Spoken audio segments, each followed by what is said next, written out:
এজন্য কাজে আর শ্রমে কোনো লজ্জা নাই, লজ্জা হচ্ছে অলসতায়। লজ্জা কিসে? অলসতায়। বিষ্ণু ইসা ইসলামের কাছে এক সাহাবী এসে বলল, ইয়া রাসূলুল্লাহ আ'তিনি শাইআন, আপনি আমাকে কিছু দান করেন, আমার কিছুই নাই। বিষ্ণু বললেন, তোমার কিছু নাই? সাহাবী বললেন, ইয়া রাসূলুল্লাহ ঘরে আমার শুধু দুইটি জিনিস আছে। কয়টা?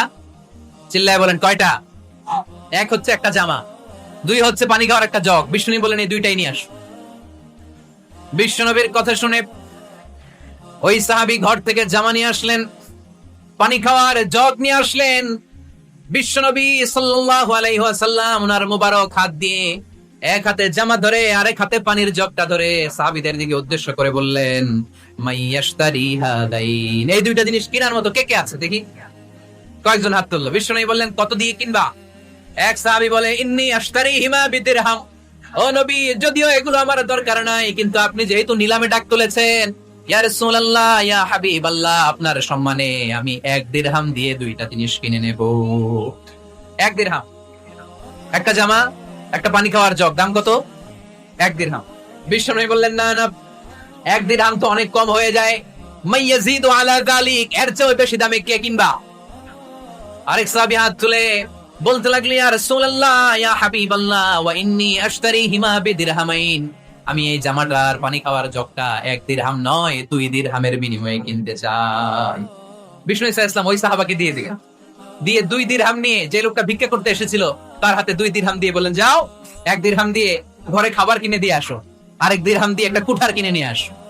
শুনতেছেন? কি কিনে নিয়ে আসো? কুঠার দিয়ে কি করে? গাছ কাটে। ওই সাহাবী কুঠার কিনে নিয়ে আসার পরে বিশ্বনবী নিজ হাতে কুঠারের মধ্যে একটা কাঠের হাতল লাগাই দিলেন। আল্লাহু আকবার। হাতল ছাড়া কুঠার ইউজ করা যাবে?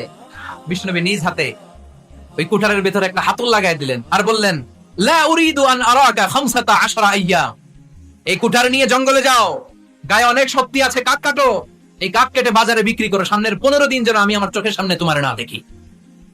বিশ্বনবীর পরামর্শ অনুযায়ী কুঠার নিয়ে ওই সাহাবী জঙ্গলে চলে গেলেন। কাঠ কেটে বাজারে বিক্রি করতে করতে 15 দিন পরে 10 দিরহাম নিয়ে বিশ্বনবীর দরবারে হাজির হয়ে গেলেন। 10 দিরহাম নিয়ে বিশ্বনবীর কাছে হাজির হয়ে গেলেন। সাহাবী এসে বলল, ইয়া রাসূলুল্লাহ এখন আর আমার ভিক্ষা করা লাগে না, আমার গায়ে অনেক শক্তি আল্লাহ দিয়েছে, আই এম ভেরি এনার্জেটিক, আপনার দেয়া বরকতের কুঠার দিয়ে আমি কাঠ কেটে কেটে স্বাবলম্বী হতে শুরু করেছি। সুবহানাল্লাহ পড়েন।